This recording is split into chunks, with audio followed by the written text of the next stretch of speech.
Candace Owens is now claiming that the French president is going to kill her, and that has sparked concern, disbelief, and we're seeing this in the infighting on the right, with many on the right saying that she's using Charlie Kirk's death to become the ultimate grifter. Right, and this latest chapter kicked off on Saturday with this post from Candace where she said that 2 days prior, she had spoken to a high-ranking official in the French government close to the president Emmanuel Macron and his wife Brigitte. And she said that this official told her that the Macrons have, quote, executed upon and paid for my assassination, saying specifically that the green light was given to a small team, which she says includes at least one Israeli assassin. And Candace did not stop there. She also said that the official told her, quote, Charlie Kirk's assassin trained with the French Legion 13th Brigade with multi-state involvement. And she then closed out her initial statement saying that she isn't sure who to trust in the US government because this official claims that leaders here knew of this plan to kill her. But then also with that, she promised to share, quote, definitively verifiable information to any US official that reaches out to her. In the middle of this, she says that she looked into her source and that they have, quote, provided concrete proof that they are well placed within the French government apparatus. And so there is a lot to unpack just in that first tweet, but that's also not where her story ends. Because Candace, she then continued tweeting about this entire thing in the days since that first post. And so her next bombshell was that she said that the payments in question were made through the Club des Cent, which is a famous gastronomic society that was founded in 1912. Essentially, think a fancy dining club with 100 members who get together once a week for meals at the top restaurants in Paris. Or at least I imagine it's that. There's also a cycling club that also shares the same name for people who conquered the 100 mountain passes. But anyway, right, Candace again highlighted the supposed Israel connection, saying that both a French female assassin as well as a male Israeli one were chosen to kill her. And she called this alleged plan for her murder, quote, joint state operations. And then from there, she goes on to talk more about the Charlie Kirk part of this whole thing. We're sharing a Google search result showing that members of the French military were training in the Marines in California for 3 weeks back in August, saying French foreign legionnaires were involved in Charlie Kirk's assassination. They were not the only ones, but they were involved. And then yesterday, she posted that she contacted the US federal government about this alleged plot against her and added that she is, quote, willing to provide full details as well as the name of the assassins and international accounts in France and Canada through which money was exchanged. Right? And she even put a number to that, saying this morning that Macron allegedly moved more than $1 million for her assassination. Now, with all this, back in January of this year, someone notified me that Courtney Love wanted to reach out to me. We all know who Courtney Love is. If for nothing else, it's because the media has convinced most people that she had something to do with the murder of her husband, Kurt Cobain. When I made contact with her, it was because she had been watching my podcast and she knew that I was obsessed with the book Chaos. Courtney Love told me so much information. In January of this year, it was like she basically wrote me a novel. I couldn't process it. It was information overload. And if she had sent that to anybody but me, someone would have looked at this information and said, oh, this is just crazy. So while I personally did not understand the nature of what goes on inside of Hollywood, I did start to understand it after everything happened with Ye. She explained to me that she was a toddler and she was experimented on at the Haight-Ashbury Clinic. For those of you, Haight-Ashbury, it's the intersection where they had this clinic and the hippies came, and this is when the CIA was just dosing them intentionally because they wanted to understand how to control minds. Courtney, who's writing a book on this, so I'm not exposing anything, told me that she was given LSD at this age. This is how she grew up. She grew up in this area. And she told me, I did not kill Kurt Cobain. That was a part of a psychological operation to make the masses look away from what the CIA was guilty of. And she then told me through a lot of messages that at the core of all of this is ownership. The best way to understand it is that when companies or individuals get too big and become too powerful, they send their agents to control them, to make sure that they are able to control their messaging. And if they cannot control those individuals, they will stage some sort of a hostile takeover of that brand or of that company or of that particular person. And there's a number of ways that can be accomplished. First and foremost, the psychosis. She's having a mental breakdown. She needs a break. She's really tired. Britney's been put on a Psych 5150 hold. Kanye, he said he was just reading a Bible, and Harley Pasternak, and we got into his backstory, and MK Ultra suddenly puts him in a hospital on a Psych 5150 hold, and somehow his wife, I guess, was cool with that. Another way that they accomplish this is via lawfare. They will bankrupt you. And Michael Jackson, despite the fact that he was beating Sony, he was owning his own catalog and almost owned the Beatles catalog, and that's when they swept in and they took down Michael Jackson. He died broke, right? And the people who he was fighting owned his catalog. Actually, in the news today, and this is totally a God thing, I saw Paris Jackson was in the news today. She's lost in court and she's still fighting over her father's legacy. It's insane. The very people he hated right, now own his catalog, and he was beating them. And they're calling everything a conspiracy theory. Just like Piers Morgan did when he rushed to yell at me about talking about Diddy being a Fed asset, even though he admits he didn't even read the lawsuit. Take a listen. Again, you're being disingenuous because actually you're stating it as fact. No, what I'm telling people in the same way you say, I state my entire reputation, Brigitte Macron's a man, you also stated this fact, nothing from a lawsuit. You just said he's not in jail, you tweeted, because he's a Fed CIA asset. Kanye tried to tell everybody. Have you read the lawsuit? Because it seems like you haven't, obviously. But that's your statement. No. Did you read the lawsuit? That's the first thing, because we can skip the hyperbole. Did you read the lawsuit? I'm asking you. Okay, then we're not going to talk about this topic. So no, he didn't read the lawsuit, but he wants to make sure that I'm not saying that he is a federal asset. People should be angry. People should now be questioning full stop, especially after the Diddy lawsuit, like what's real and what's not. Who's being blackmailed, Who is being controlled by certain people. I have been feeling like in my heart that something weird's going on with black media. I'm like, what is this trash that we're trying to sell as good music? This isn't black culture. I hate that black people even call it black culture, because that's like, no. Vultures came in and took black culture, turned it into something else. Like I said, I've said it many times, I grew up listening to Lauryn Hill. Stop trying to tell me this is black culture. Like, I grew up in my grandfather's house listening to The Temptations. Stop trying to tell me if this is black culture. It's not. Black people create magic when they want to, okay?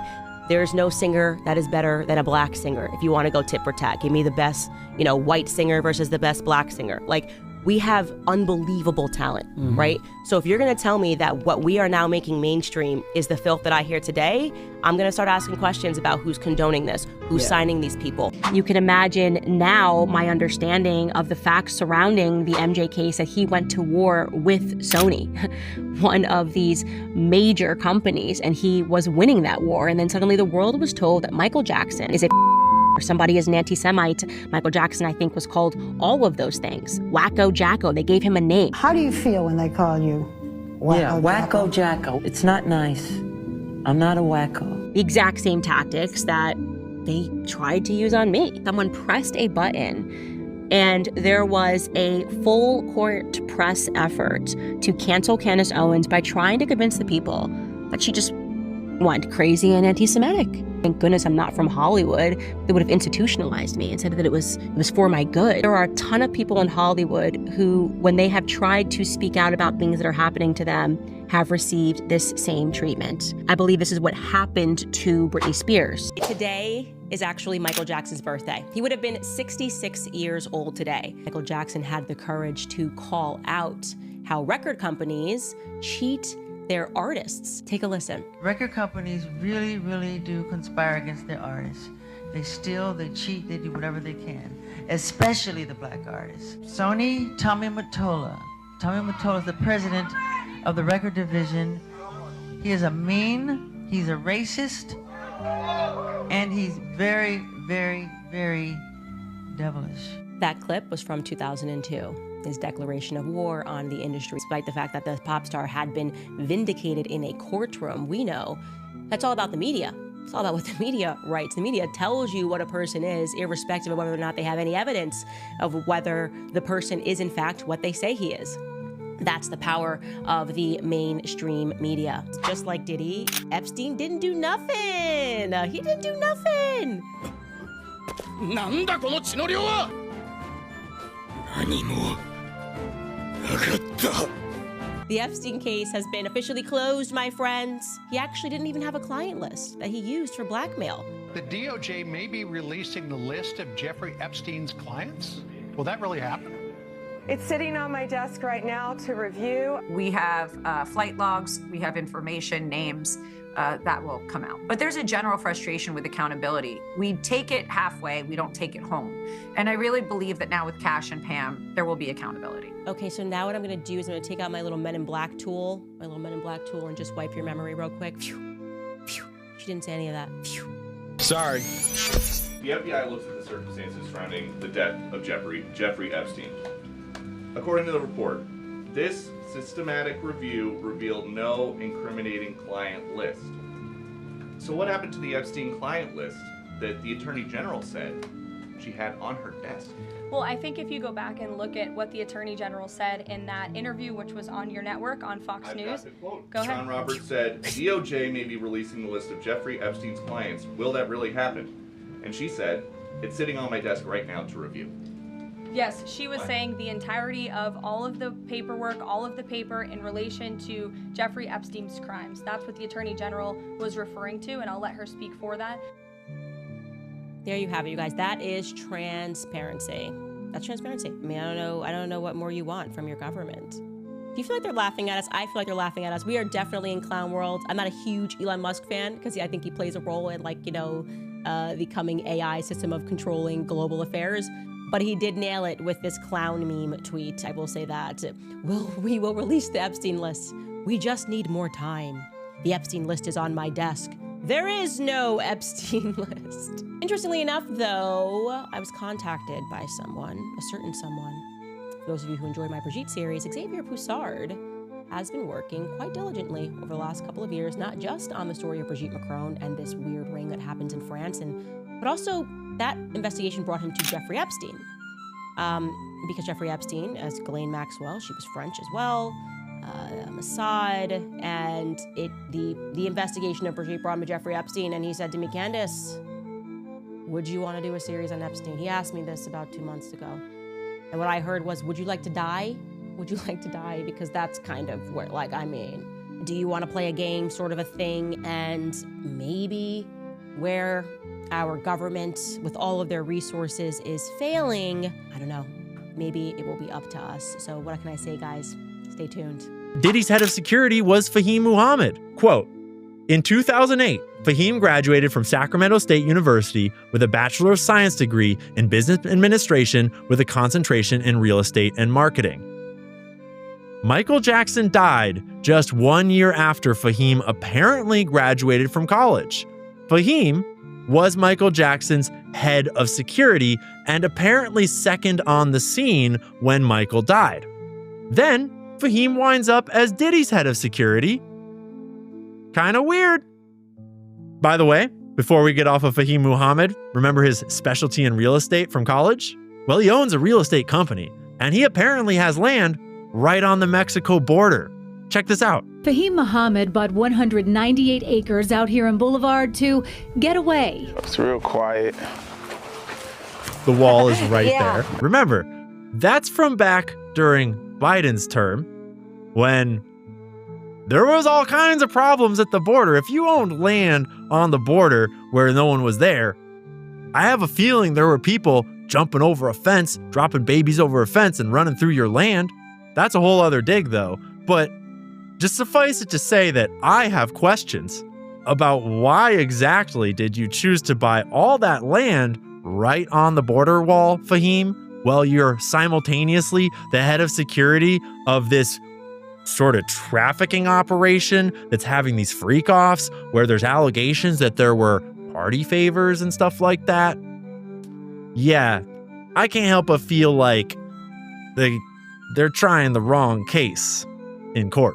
But now we're going to go back in time and I'm going to ask you who you think did each of these huge events, okay? The killing of MLK Jr. That was a CIA operation because they considered him a dangerous communist.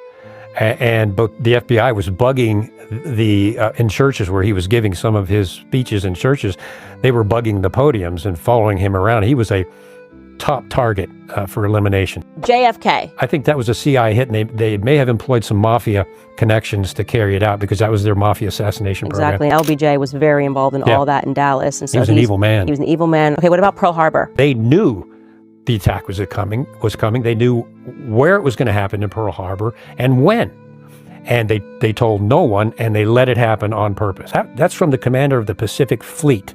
I would say that's a pretty credible witness. So yeah, that was a false flag. They've admitted that. They admitted they heard it was going to happen, and how else were you going to get Americans to be on the side of this war that had nothing to do with us? Which brings us to 9/11. Your opinion? My opinion, as a criminal investigator, as a former CIA officer, 9/11 was not the act of a bunch of poorly flight-trained terrorists that executed an unbelievably meticulous piloting of those aircraft. Even pilots, there's pilots for 9/11 Truth now, and they say we could not have done that. Not possible.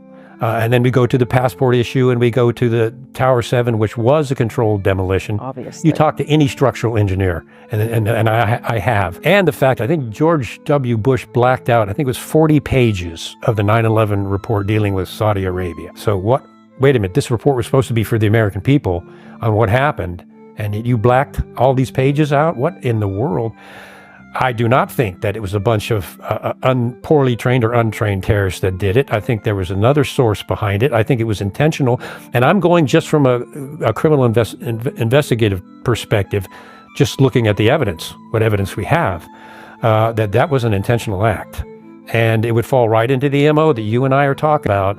Horrible event. Because human life does not matter to the shadow government deep state, or especially the CIA. It does not matter. They're pawns on their chessboard. They don't care that 3,000 people were horribly killed that day, but it achieved the aim of gutting the U.S. Constitution, bringing in the horrific Patriot Act, giving the CIA unthinkable authority for secret prisons and torture beyond waterboarding and secret renditions and all of that. The FBI, the ability to spy on Americans came out of the Patriot Act. So it was the perfect national security state energizer that the Patriot Act was, and 70 of the congressmen and senators that read the Patriot Act didn't even read it. They just signed off on it without even reading the bill. So, yeah. I mean, that's my view. What do you think about Jeffrey Epstein was a CIA Mossad asset that was recruited and was doing a blackmail operation. I think that's crystal clear. No question about it. So tends to be the party guy, just like Diddy. Drugs, cameras, drugs. The CIA, as part of MKUltra, had Operation Climax, where they would lure Zhongs in with drugs and prostitutes, and then this drunk CIA schmuck would sit on the opposite of a two-way mirror and take notes on what, just evil, wicked stuff. And that's what they're using Epstein for, was blackmail operations. And they got some pretty high-level people snared into that. And they haven't released the entire list of close Epstein confidants. But, Israel's former prime minister was one of them. Barak? Yes, they got a picture of him visiting Epstein at his New York apartment. And he was well connected to Epstein, but that was all in secret. That is the intelligence part of Mossad. And of course, they couldn't do that without coordinating with the CIA. I ask this question now. The more I learn, there just always seems to be this connection between the CIA and the Mossad. And I'm going, is it just... No. They're the same organization. The more you look back into history, and it's always somehow the CIA and the Mossad is there on the day that JFK gets shot. We learn about MLK. We learn about 9/11, and everyone's going, okay, why does it seem like there's a union here, a marriage here? Mossad is like the sister of the CIA. They're joined at the hip, kind of like Siamese twins, and they use each other for intel and operations and things like that. They are extremely close and in an extremely sensitive relationship. Oh, yeah. And it totally explains what Epstein was doing. And also Ghislaine Maxwell's father, Robert Maxwell, when he died, and didn't he die rather mysteriously? I'm not sure. He fell off, he found dead off his yacht, floating in the water. They claimed it was a heart attack. Of course. Just when he was coming under scrutiny for arms dealing and connections with the CIA and being a Mossad agent, actually a double agent with Mossad and KGB. All of a sudden, he's found dead floating next to his yacht, and... happens all the time. Oh, yeah, it's just, just one of those things. See what a ton of Mossad agents, and I think a former prime minister of Israel attended his funeral. So it's like, guys, hey, maybe it's like, Elaine. It's very difficult that they find out the hard way to cover up the truth, because it's going to leak out, somewhere. Now, why do you believe that Hollywood was created by the CIA? Well, before we say Hollywood was created by the CIA, I guess I should clarify, because, first off, you guys do know the Pentagon has a budget for film. Like, there's a whole department in the Pentagon. I know that. That's a fact. There you go. That's all you need to know. There's an entire department in the Pentagon. They get involved with films, and they get involved with films for the purpose of propaganda. They always have. What movies have they I should have produced? said Pentagon instead of CIA. Tons of them. I should show you the list. You should pull it up. It's Google it wild. right now. Yeah, Pentagon Department for Hollywood. Tons of them. I have to Even report Transformers. Even Transformers, because they're concerned about certain narratives. They get involved with World War films, how are we telling a story about history? Usually it's because we're lying about what we did or trying not to make Americans aware of the crimes against humanity that we commit overseas, Yeah, the Pentagon just funded some films. Black Hawk Down, Red Dawn, GoldenEye. The more you know.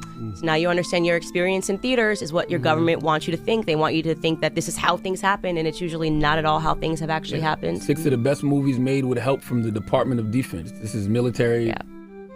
I shouldn't have said CIA. I should have just said the government. But Top Gun. Yeah. Red Dawn, Apollo 13. Mm-hmm. It's all about Iron Man. Oh, I didn't know that was on the list. Now he upset. Now he upset. Let me ask, interesting. Now you said talking about continue. What? Iron Man? Nah, that's her limit right there. She was like, you know what? Now it's crazy. What is the point of that? Just control? Yeah, propaganda. It's crazy. You grow up in school and you think propaganda belongs to the East or something. Propaganda is the name of the game of our government. They, again, never want you to look into the crimes that they are committing, constantly trying to sell themselves as the good guys. They did the most. They rescued and saved the world. They've never done anything bad overseas. If you are living and you believe that the American government hasn't committed crimes against humanity, you had to wake up from the propaganda. You just got to. You got to learn real history, not what was taught to you in a textbook. That's all just propaganda. You know, we've done horrific things. We installed, after a color revolution, a leader in Ukraine that we could control. That leader was then followed up by another leader who was an actor, Zelensky, and he is still an actor, right? And he's a bad faith actor. What's happening in Ukraine is what has happened in Ukraine before. There's nothing new under the sun. It is a Christian genocide. They are intentionally mass murdering men in an unwinnable war. Christian men being dragged from their homes, thrown into vans against their will. To what end, I am unsure, but what he's doing, I have no question about. It is a genocide of Christian men that's happening. With the full blessing of the mainstream media, their job is to convince the Western world that this is really happening because of big evil Russia, and not because they have more Machiavellian plans afoot there. I did not realize that you can quite literally draw a direct line from Prince to Michael Jackson to Ye, and then now to Justin Bieber and the things that they have been saying. I just want to, talk about this thing and see if we can't make it more fair. Of course, they wouldn't change, because if they changed, they wouldn't really exist. There's a disintegration going on that we really have to address. Our values have been lessened to a great degree. People can say all they want to, that there's no reason for these kids to listen to music and then go shoot somebody. But, there's something that's triggering these buttons. Record companies really, really do conspire against their artists. They steal, they cheat, they do whatever they can. We can't just say, oh, it's okay for people to super complicate deals and to collude on deals and to not look at us as human beings, as artists and athletes and actors, that we have to be willing to stand up for that to be able to change something. If they cannot control you, they will ruin you. So I started thinking over this weekend, what if we just stopped for 1 second accusing all of these artists of being crazy, and instead we started actually investigating some of the things that they've been saying? Hollywood has never felt this pathetic. They have never felt this meaningless. They have never felt this powerless, and that's for good reason. They are realizing that they're no longer rock and roll. Isn't that something? These people that branded themselves as against the grain, oh, I'm different, are lining up with the establishment, demanding that people get censored, right? Demanding that maggots have to go away, demanding that Trump supporters are terrible, that we are alienated. These people aren't rock and roll. They're government propaganda puppets, right? And they think that we can't see through them. Let me tell you something right now. You stop buying their music. The power that the government has, the power that Hollywood has, is the power that we gave to them, okay? You stop buying their music. You stop listening to their trash interviews. You stop doing what they tell you to do.